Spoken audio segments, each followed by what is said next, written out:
Hello, Sanford, and welcome to the Sanford Sports Radio. I am your host, Jonathan West, and you are listening to The Howler. And it is time to talk about one of the biggest games, if not the biggest game in Sanford sports history, as Sanford will go to face Oklahoma this week, the defending BCS National Champions. Now, before we talk about that, there is some news here in way of recruit. Sean Taylor Jr., the young man from Washington, D.C., the free safety, is still, from my knowledge, favoring Penn State. Now, there has been no word on if he's going to commit to the Nittany Lions. However, there's a lot of thought process going that he will commit. On the other side of things, there are some new recruits on Coach Wolf's board, as tackle Nick Billings is one of those new recruits. He is on the board after, of course, Sean Marks decided to commit to Rutgers last week. Billings is a much better prospect. He is not as much of a building or not as much of a kind of teach this player as time goes on. He's more of a guy who can come in and play at a position. It may not be the tackle position. I personally, after seeing some of this tape, believe he's good enough to slide inside and play guard. Of course, this team is fairly good at guard right now. But Billings is a talented young man, and this team could really use the help on the offensive line. We've talked plenty about Eric Peters this year, and he is still favoring his hometown school, Georgia. So there's not much news on that front. Shea Faraday is getting more and more impressed with the Coyotes, which is huge. They are really jumping out to a huge lead in front of everybody from what it sounds like. And it sounds like Faraday's pretty much made a decision without just saying he's going to commit. The punter Jean-Paul Valley is the same situation from what I've been hearing. The kid out of New York, very impressed. He watched the Syracuse game apparently on television last week. And he was more impressed with how well Sanford didn't have to punt. I don't know how he was more impressed with that, but he was more impressed that Sanford could drive down the field and score. That's nice to know. Joe Baker, the speedier running back, he's the same boat as Faraday and Valley, it seems, for the most part. Sanford's kind of his only option. He's got other schools on the board that he'd like to go to, but Sanford has jumped out into such an early lead that it seems like Sanford is going to be the choice. I'm not sure if it's going to stay that way. We've seen stuff like that happen before. But right now, that's what it seems like. Robert Kennedy is fighting with a couple of schools. Sanford not in the mix right now. And for Jason Giles, it's the same situation. He wants to stay on the West Coast and has apparently told coaches that the East Coast is out of the fight to get him to come over there. So Sanford can kind of back off Jason Giles, I think, for the most part. Brian Bowie, the linebacker, still favoring Eastern Carolina from everything I've heard, though. He is starting to get interested enough for a visit with Sanford from the sounds of things, but I'm not sure if we're going to actually be able to see that happen, as he's extremely interested in ECU. Gordon Sutton, the corner from Pennsylvania, he's in the fight with the Nittany Lions and Sanford. However, as the weeks have gone on, he has expressed more and more interest in the Coyotes, and that is the big thing. And Samson Stratton, the athlete out of University Heights, Ohio, getting more and more interest from this coaching staff as the weeks go on and as they see more tape of this kid. So don't be surprised if we're talking about Stratton coming to Sanford here in the next couple weeks. I got a feeling they're going to be pushing very hard for that young man. Another talent that's been added to the board is Antonio Perkins, as both Harlow brothers have declined to come to Sanford. They will be going elsewhere when time comes for them to commit. So Perkins has been put on the board, as well as, of course, Callum Faraday not coming here as well. Perkins is kind of a balanced tight end. He's a solid blocker and has a little bit of speed to him, but he's kind of a jack of all trades, master of none type of guy right now. And if he were to come to Sanford, he would be the first California prospect I believe this school would have pulled in since Coach Wolf taking over. But of course, Sean Marks has committed to Rutgers. I brought that up earlier.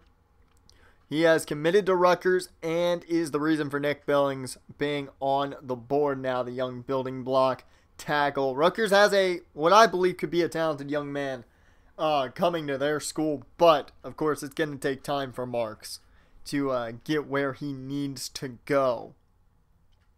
So right now it seems like Nick Billings is the high commodity for Sanford if they're looking for offensive linemen.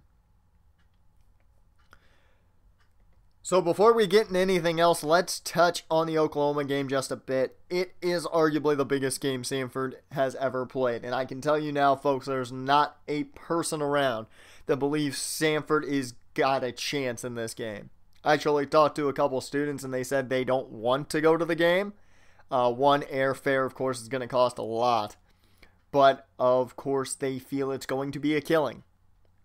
It's not a good vibe around here. They love that they're getting a chance to show off against the national champions, but it's the fact of, is this actually possible? And I'm with them on it. I don't think Sanford's got a chance. This is a very young program. Yeah, they nearly won the MAC last year, but this is the MAC we're talking about. It's not the ACC, it's not the Big 10, it's not the Big 12. It's not the Pac-12. You could even say it's not the AAC. I'd call the American Athletics Conference a lot better than the MAC right now. So it's not a big thing to win the MAC and then go up against the BCS national champion and think, oh, we've got this. No. I think if this team puts points on the board, they should be ecstatic. They scored on the BCS national champions. That's what really the goal should be. It's not to come out of Oklahoma with a W. It's to go in there and say, hey, we're going to try and make this competitive. That's about it. And if you folks at home are sitting there going, oh, they got this, they got a chance at this, well, you are much bigger optimist than just about anybody here in Sanford, Maine. That is for sure.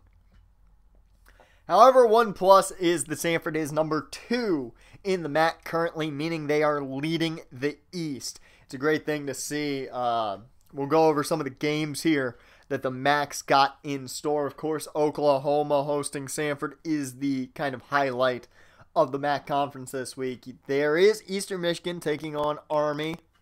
A lot of people believe Army is going to destroy Eastern Michigan there. New Mexico heads to Ball State. As MAC play will begin this week, it's going to be a fun one. Buffalo at Toledo. Ought to be an interesting matchup, I think. San Jose State's going to head Kent State. Kent actually, I think, has a chance at that one to get their first W, but San Jose State's a powerful team. So that one's going to be an interesting matchup as NIU hosts Arizona State. Doesn't look good for the Huskies this week, if you ask me. And more MAC play in Western Michigan heading to Bowling Green. And Western Michigan not off to a good start this year. But there is one thing I want to touch on before we get into more about this week's game. I'm finally able to inform you folks about this. Quarterback Tyrese Baker. We talked a lot about him last year as one of the big recruits. He walked onto the program this year, and the athletics department was not informed. Because of that, Tyrese Baker was not part of the team. Well, because of that, he was ineligible for a redshirt, so he cannot be redshirted. As well as not knowing he was part of the team, he couldn't be really added to the roster. So what they decided to do was Baker will be given kind of a transfer situation. Now, what happened with Tyrese Baker was the fact that during signing day, he was in process of moving from New York to Detroit, Michigan with his family. So there was an issue there where he couldn't sign on with the team, from what at least I've been told. So Tyrese Baker walked on, and now he's got to be treated as a transfer situation because, of course, the team didn't know that he had walked on at the time, or at least the athletics department didn't know. So Baker is on the roster, the man who was really looked at as the primary backup if he came to Sanford, to Tanner Patrick. but we won't see him take the field at all, possibly, until next season. So, finally able to talk about that with you folks, as that has finally been cleared up. It took till now to clear all that up. It's a little surprising.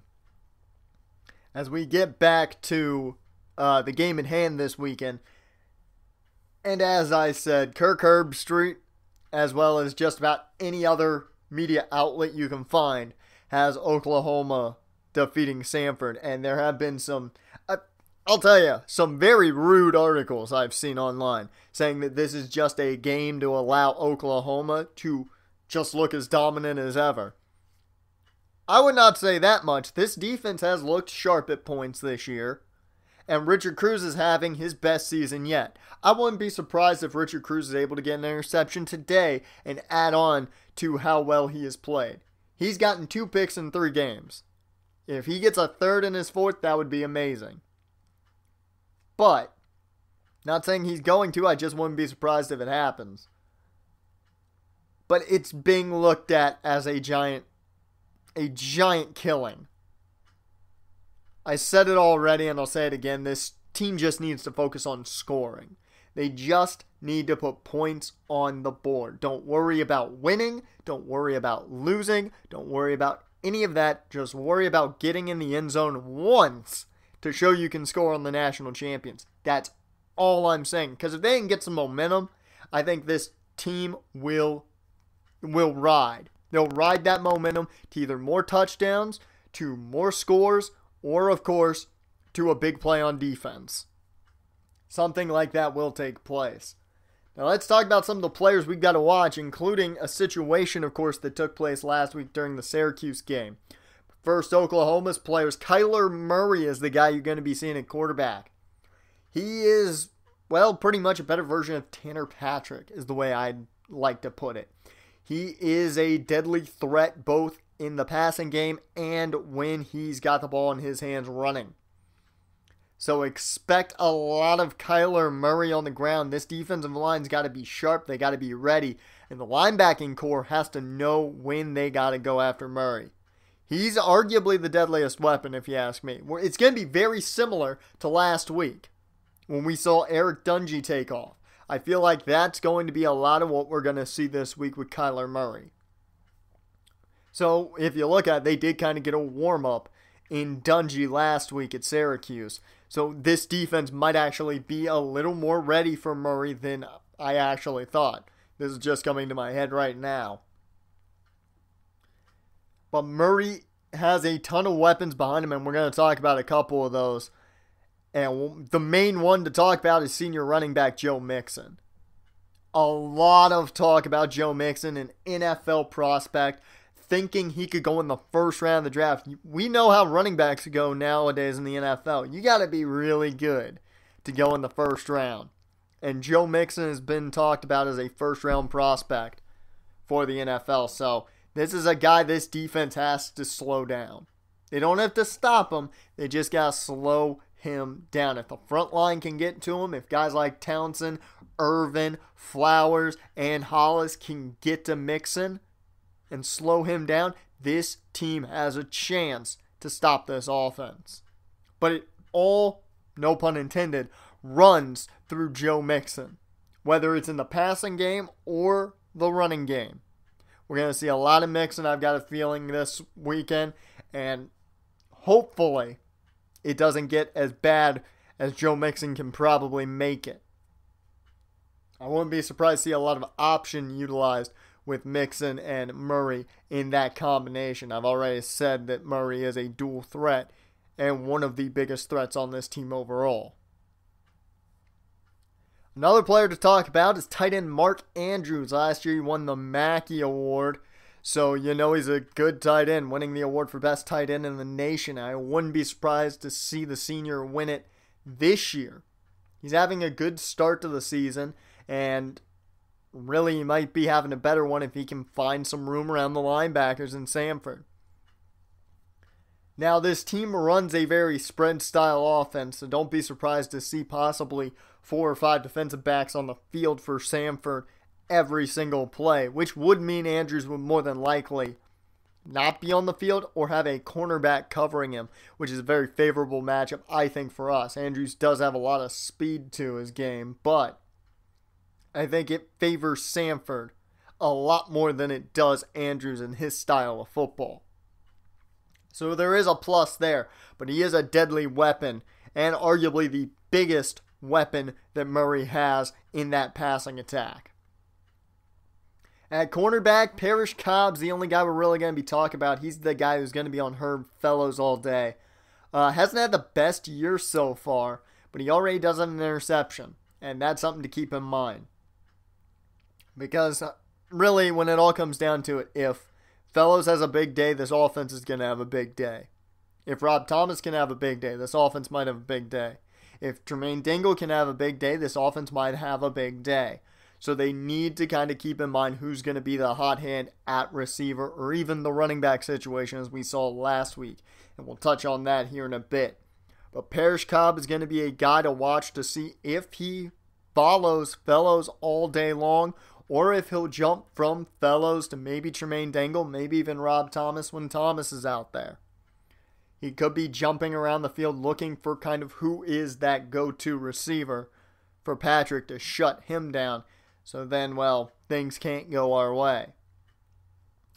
I didn't touch on it, but this offensive line is going to have, they're going to have some trouble. They're going to have a big day today. They're taking on guys that are much bigger than they are. So they've got to be ready to protect Patrick, or he's going to be running for his life. One of the two is going to happen.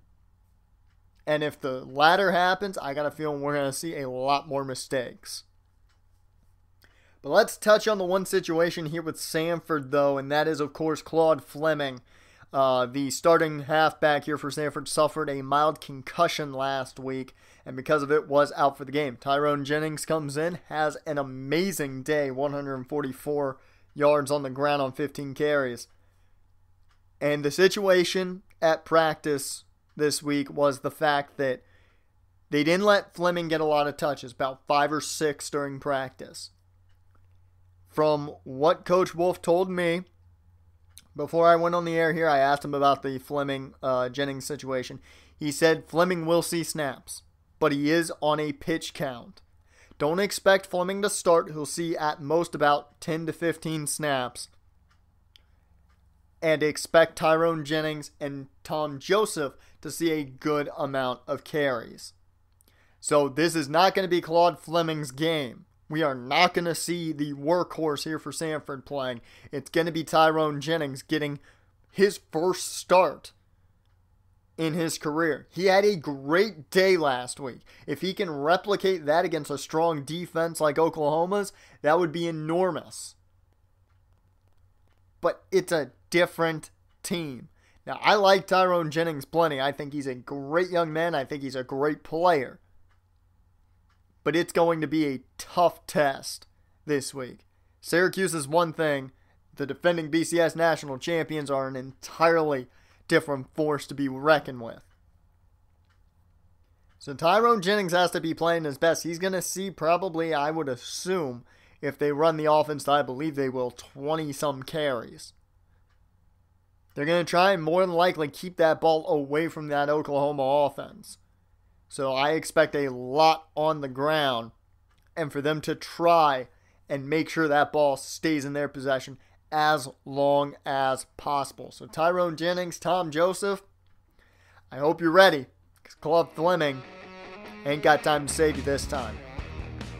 That's all we're going to touch on here for this edition of the Howler. Thank you for listening, folks. You've been listening to Sanford Sports Radio. We will see you this weekend as the Sanford College Coyotes head to the University of Oklahoma to take on the defending BCS national champions. We will see you, folks, this Saturday. Hello, Sanford. You are listening to Sanford Sports Radio. I am your man on the call, Jonathan West, and it is time for some Sanford College football as I'm here in Oklahoma, Gaylord, Oklahoma Memorial Stadium, as it is the biggest game in Sanford College history. The Coyotes face the defending BCS national champions, the Oklahoma Sooners, as it is a big-time matchup. We've talked a lot this past year about Sanford College against bigger competition, whether it be Big 10, Big 12, or ACC. Well, we're talking about it again this week as it's Big 12 competition, not just that BCS national champion competition. The Oklahoma Sooners are currently ranked number 7 in the nation. They're not number 1 like they were, but they're still in the top 10. This is going to be a tough test for Sanford, and I said it in the Howler. I believe that they just need to focus on scoring and not worry too much about winning this ball game. Just show you can score on the champs, and that'll be impressive enough, in my opinion. As they're getting everything ready to go here as we are set up for kickoff here for the biggest game in Sanford history. And we are underway as Oklahoma kicks this one away to Sam Moore. Moore with a little bit of room. He's going to take around the edge, up past the 30, out at about the 32. It's 1st and 10 here as the handoff goes to Tyrone Jennings on first down, and that's going to be a nice 5-yard gain there. And this is what this offense is going to do all day long. They're just going to run the football and try and keep that possession. Jennings with another handoff here, up the gut, and dropped for a loss, or I'm sorry, for a gain of 3 there. Another solid game for him, really, with 3rd and manageable now. Jennings, of course, the starting running back because of the concussion suffered by Fleming. Is Jennings. He had a chance. He broke off of 1 tackle, but Ricky Derby comes in and finishes the job off before he can really get going. As Oklahoma takes back over after the Sanford punt, and Joe Mixon on the screen's got room to run. 10-5 touchdown. And all it took was 1 play, folks. 60 yards for the Oklahoma Sooners on 1 play to score. That's what we're looking at as we are back to Sanford football, and that is a Herb Fellows drop. You have got to be kidding me. It was great coverage, but Fellows had that ball. He can't be dropping it like that. As Jennings gets the handoff on 2nd down, it's a 3-yard gain once again. We have yet to see Claude Fleming in the ball game. As 3rd and 7, Patrick to throw, but off of, I believe, the arm of the Oklahoma defender, and it's going to be another punt here for Sanford as Basquin gets the return, and he's going to take it up all the way to midfield. 20-yard return for the Sooners. As Kyler Murray in at quarterback, of course, we touched on him in the Howler earlier this week, and there's the tight end Mark Andrews. Touched plenty on the Mackey Award winner last year. It's a new set of downs after the 19-yard gain. Murray to run with it after the no huddle. And that's going to be a gain of about 10. They will, though, call them inches short. It's 2nd and inches, and they're still in this shotgun. I talked about their spread style offense. As the handoff goes to Mixon. Mixon takes it up for a gain of 5, and that's going to be enough for another Sooner first down. 1st and 10 is Murray, hands off. No, it's an option, and Murray's on the run, but he fights forward for a gain of 9. You got to give it to him. He's taking some contact early, and this is a surprise. You don't want to see your quarterback taking this much contact. 2nd and 1, handoff goes to Mixon, and he goes straight in as a giant hole was made by that Sooner O-line. It's a touchdown, Oklahoma, as it's going to be 14-0 here in just a bit. Not a good start for the Coyotes.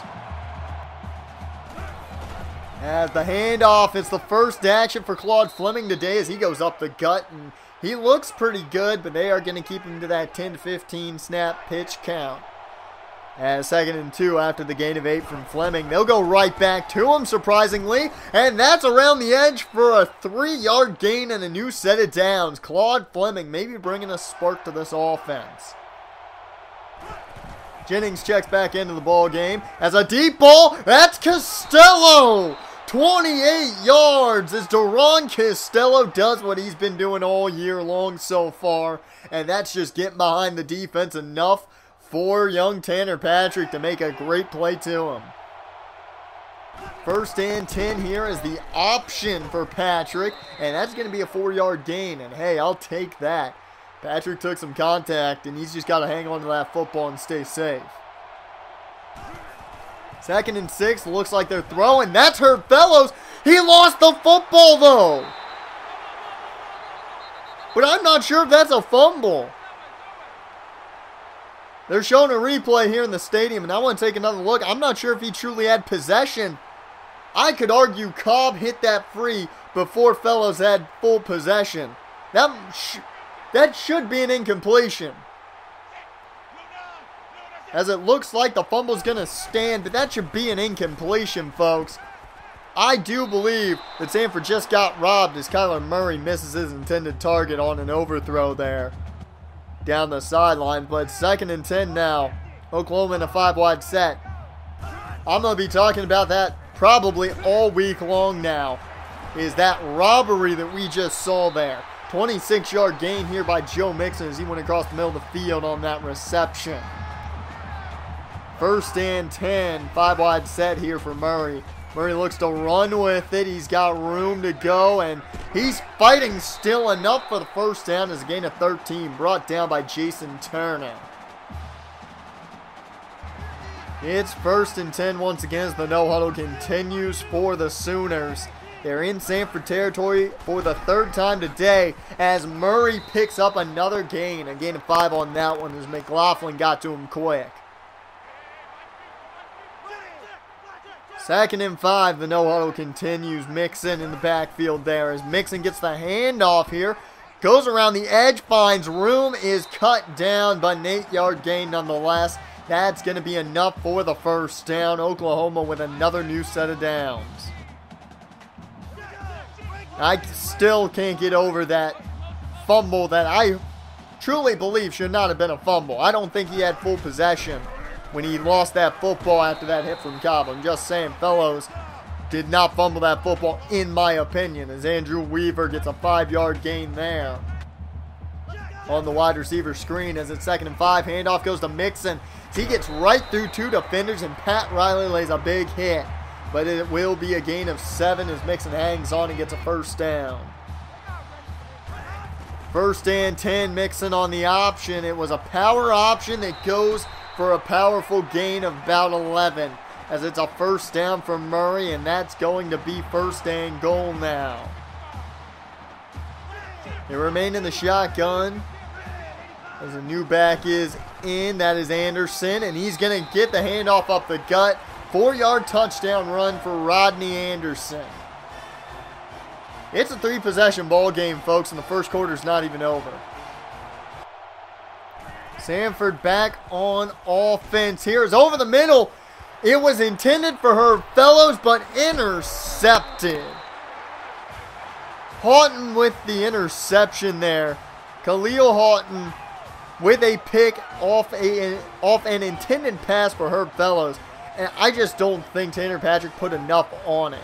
I believe he thought he had a perfect pass there, or at least a line, to go to Fellows. I think he should have put a little more air on it personally. But a 3-yard run by Kyler Murray on 1st down. It'll be 2nd and 3. That is the shortest run we've seen today by Oklahoma. Murray to take off again, but look at that. Big Joe Irvin brings him down behind the line. Irvin will get his 5th sack of the season, and finally there's some positivity now here. There's a positive play here for Sanford. It took long enough, but there we go. As that will take us to the end of the 1st quarter. 21-0 is your score. The defending champs on top. You're listening to Sanford Sports Radio. Welcome back, folks, to Sanford Sports Radio. 21-0 Oklahoma on top over the Sanford Coyotes. As Murray to throw. He had plenty of time. Connects with Jones on the 3rd and 11. It's a 24-yard reception for Michael Jones. Or Michael Jones, however you wish to pronounce that. As 1st and goal, Joe Mixon with the carry. It's only a gain of 1. That is the shortest gain we have seen from Oklahoma. The defense may be shoring up here in the red zone. Second and goal, handoff, and right up the gut goes Mixon. Touchdown, Oklahoma. It's touchdown number 4 for the Sooners as they are riding high right now. 28-0 as Patrick connects with Fellows. He fights out of the would-be tackle. Looked like he might have gained more there if he just had a little more time to get some space from the defenders. But that is a nice 19-yard gain that this team desperately needed.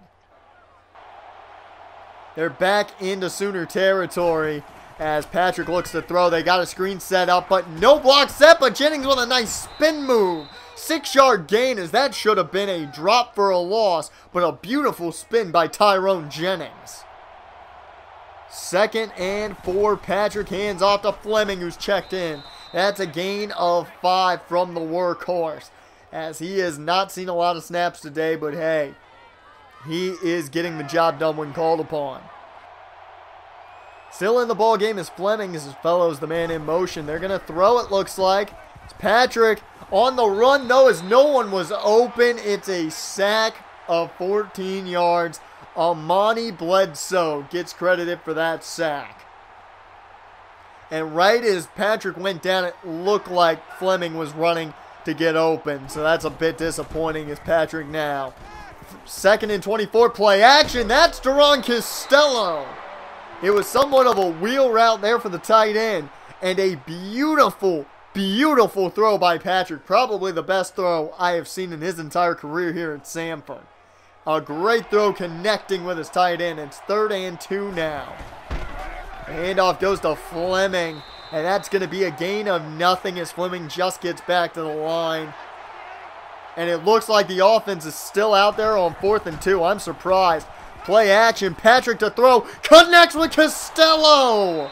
21 yards. And oh no. The excitement has to end, folks. Duron Costello is down. He has been the saving grace for this offense right now. And he is hurt. He luckily is back to his feet. He's holding his ribs. Hopefully he's okay. We'll have more on that as this game goes on.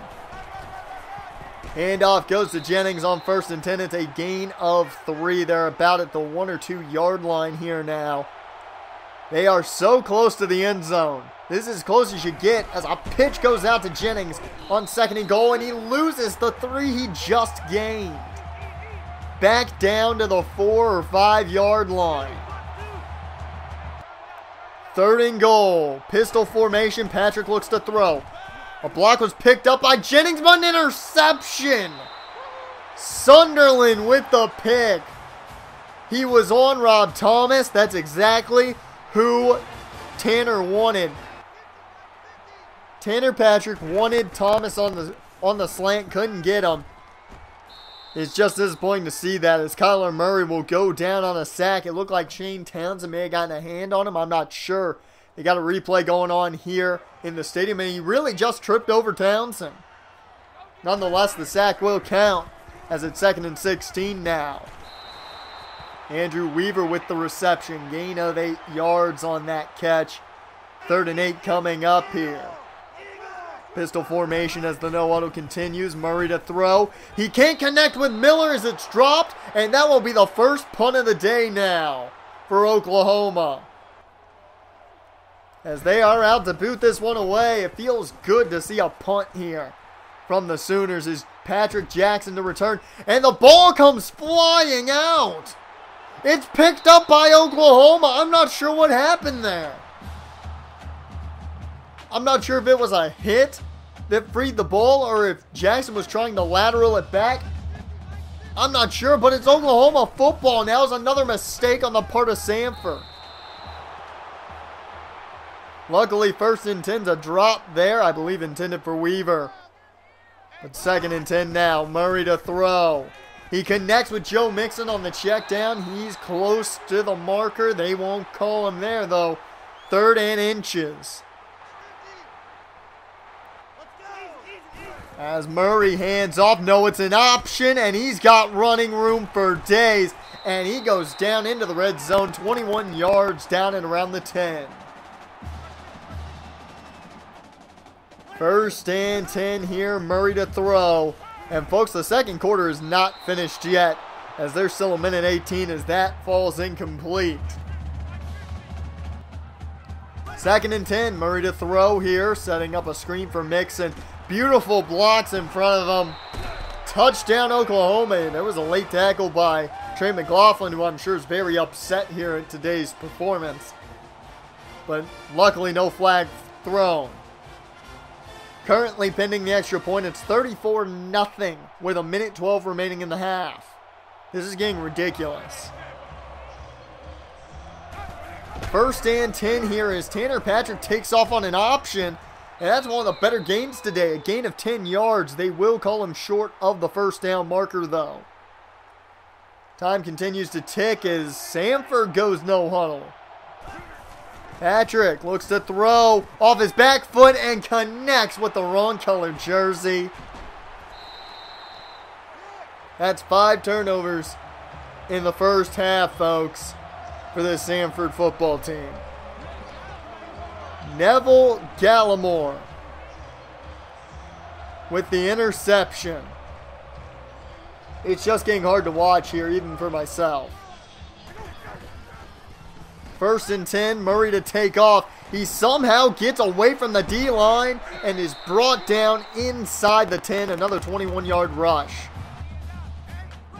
First and goal, 30 seconds remain. Handoff goes to Joe Mixon. He'll fight down to the 1-yard line after a 7-yard gain. As a quick snap, it's picked off. Second and goal turns into Sanford football as Pat Riley picks up his first career interception. And Mark has to be smiling on the sidelines. Defensive coordinator Mark Riley gets to see his younger brother get his first career interception, wearing his older brother's number of 39 that he wore at FIU. And what a great play there for Pat. No score for Oklahoma, at least, off that interception. Tanner Patrick throws deep and nearly intercepted. His intended target was Herb Fellows, but it was severely underthrown there. Second and 10, 9 seconds remain. They're just going to throw it at this point. And it's intercepted. Bishop with the pick. At this point in the half, though, it doesn't really mean much. 5 seconds remain. They just wanted to go downfield. But Andy Bishop gets the 4th pick of the day on Tanner Patrick. 5 seconds remain here as Murray just looks to chuck it deep. He does so, and it is batted away. As that was Richard Cruz and Pat Riley, the 2 men there on coverage. And it will take us to halftime. Oklahoma on top, 35-0, as Sanford is yet to score. Your second half coming up after this. You're listening to Sanford Sports Radio. Well, it's the second half, folks, and Oklahoma's got the football to begin here as Kyler Murray to take off, and he is slowed down and brought down. That is Trey McLaughlin that picks up the sack. A little bit of help, though, from Big Joe Irvin. But that is a big play to start this second half, if you ask me. The defense at least starting off on a good note, as they are now starting to get to Kyler Murray. That's good to see. That's the 3rd sack of the day.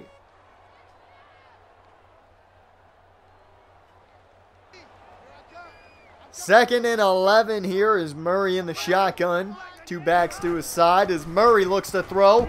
Throws to Mixon as he's near the sideline. He's out of bounds after an 8-yard gain. Mixon has had a great day through the air, not so much on the ground though. So they have kept him low on the ground. That's a positive. As the throw goes back to Mixon on 3rd down, and that's going to be another big gain for Mixon. 13 yards and a big first down. Oklahoma having a field day through the air, at least when it comes to Mixon. First and 10, they go option again, and Murray gonna take it. As Nate Jing couldn't bring him down, finally brought down as a combination of Pat Riley and I believe Turner came over. Or maybe, no, was it Trevor? I'm not sure who got there. I believe it was Turner who came over from his other safety spot. First and 10. Murray can't connect this time. with his intended target, as that was behind him, and I'm surprised that wasn't considered a fumble. 2nd and 10, Murray to throw. He looks to run, though, as he's slowed up by Chaz Tanner, as that is another sack picked up by Trey McLaughlin. That's number 2 on the day for the leader of this defense, the senior middle linebacker. But a great play by Chaz Turner, the young defensive end. Chaz Tanner, I continue to mess that up, as Trey McLaughlin was able to get to him because of that little slowdown. Jason Turner also having a hand in that sack. 3rd and 14, pistol formation for Oklahoma. Murray goes to the screen. Mixon's got blocks, but they get to him and push him out of bounds. They won't be getting a first down here. The field goal unit out for Oklahoma as the kick is up. And it is no good. Off the crossbar it goes. That's twice now that Oklahoma has not been able to come away with points. This is great, as Sanford now might have a chance. They got another stop, a 2-yard run here by Tyrone Jennings on first down, but they've got to keep momentum. They need to find some big plays here on offense now. It's 2nd and 8. Handoff goes to Fleming, and that's a big hit on the young man. A loss of 4. They don't want to see that on the man who's got a mild concussion as far as we know. Patrick to throw deep, it looks like, as he had his target open for just a bit. I believe it was Rob Thomas, but intercepted for the 2nd time today by Houghton. So that's just disappointing, because for a second Rob Thomas was open and Houghton just jumps right in front of that. It's another just poor situation here. 1st and 10 as Murray looks to throw here, and that's Joe Mixon. 9-yard gain, as it's going to be 2nd and 1 here coming up. This defense needs to make another big play happen. They need some momentum back. As Murray to throw, and that one goes out of bounds. As I'm a little surprised, actually, thinking about that the first-string offense is actually still out there. 3rd and 1, handoff goes to Mixon, as Mixon runs over, I believe, Pat Riley. That's going to be a first down, gain of 11 for Mixon on that run. 1st and 10 as they go screen for Jones here, as that's going to be a 6-yard gain for Michael Jones. 2nd and 4 now for Oklahoma as they're back in that shotgun. Murray looks to throw. No, now he's going to take off. And he slides down. The first time today he is safely slid to protect himself. He has taken a lot of hits. As out of the pistol, they throw again. But Murray runs right into a bunch of defenders. That is Gabriel Connor, who joins the sack parade. I believe that is sack number 5 on the day. If my math is correct, it may be sack number 4. I'm not exactly sure, but nonetheless, the positive is this defense is finding a way to get to Kyler Murray. As Murray takes off again, and he fights Jason Turner into the end zone. Touchdown, Oklahoma. It's just getting worse. 41-0, pending the extra point to make it 42. And this is showing the difference between a national champion and this Sanford team right now. As a huge hit on 1st and 10 here, Tyrone Jennings lit up by Ricky Debris. 2nd and 15 now. It's Jennings still in the ballgame. A nice cut back inside as he'll gain 5. Any gain is a positive right now for this offense, as Tyrone Jennings has had a poor day. Everybody really on this offense has not played well, as a throw in tight coverage there. It was a nice throw in the window, I'd say, for Patrick, but Thomas just couldn't hang on. 1st and 10 as Murray looks to throw here. No, he's going to take off. He stumbles as Townsend really forced the lineman into him, and looks like Justin Moss is going to get his first career sack because of it. No, I'm sorry, that was Chaz Tanner. it looks like the second stringers have been put in the ball game. 2nd and 19 is Mixon with the run once again. That's going to be a gain of 10.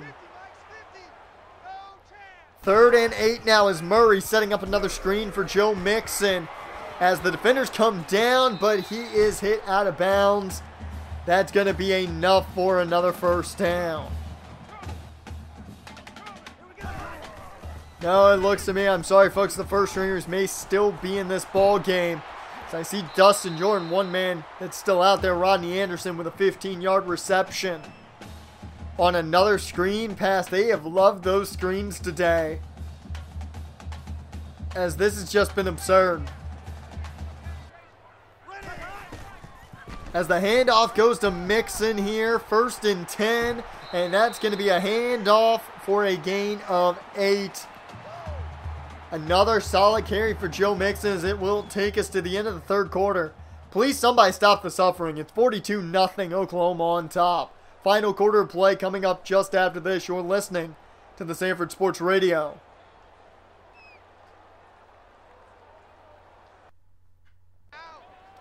It's the final quarter finally. 42-0 Oklahoma on top as they're nearly in the red zone as a deep ball, and it's picked off! Flash Gibson, there's a little bit of light that this Sanford team can maybe score. As a great interception by Flash Gibson. And I think, folks, we can say the second stringers are in. Dante Anderson checks in as Tom Joseph gets his first snap of the day and pays for it. 2nd and 10, Anderson dropping back. He looks to throw over the middle. That's Rob Thomas. A catch for a first down, gain of 15. As Anderson, the second stringer, start to go to work. Play action here. Anderson with time, and he misses his intended target, Arthur Clancy. Clancy was open for a bit. He had a chance to get something out of that. As the 2nd and 10 handoff goes to Tom Joseph, it's a loss of 5. And it's going to be 3rd and 15 now.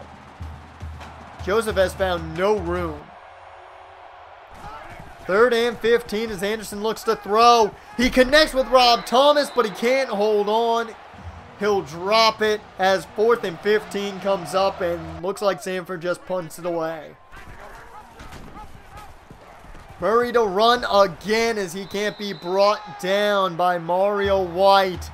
That's going to be a gain of 6 as Gabriel Connor took him down. 2nd and 4 as Murray throws a screen for tight end Mark Andrews. He's got room down and around the 31-yard line. A gain of 18. It's just gotten tough to watch at this point. I mean, I'm surprised I see any blue shirts in this crowd. I'm looking around at the crowd here from the box, and there are still some blue and whites out there, but I don't see much. As a 1st and 10 run here for Kyler Murray, and he's able to fight off one tackle, 15-yard gain, and enough for another Sooner first down. 1st and 10, Murray to throw. Time runs out, though he loses the football. A sack force fumble recovered by Justin Moss. That's exactly what this team's need. They've at least forced some turnovers. That's a positive. You can't say the defense has looked extremely weak, and this is the 2nd string defense. They got some pressure in there. Marks the man who forced the fumble, who gets his first sack. But hey, the 2nd string defense is at least showing something as Anderson connects with Patrick Jackson, the first reception of the redshirt freshman's career here in Sanford. A gain of 12 and enough for the first, as the 2nd string offense tries to put points on the board.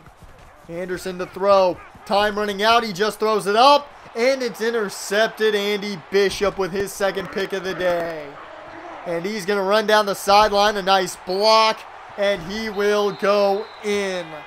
48-0 now off of the Bishop pick 6.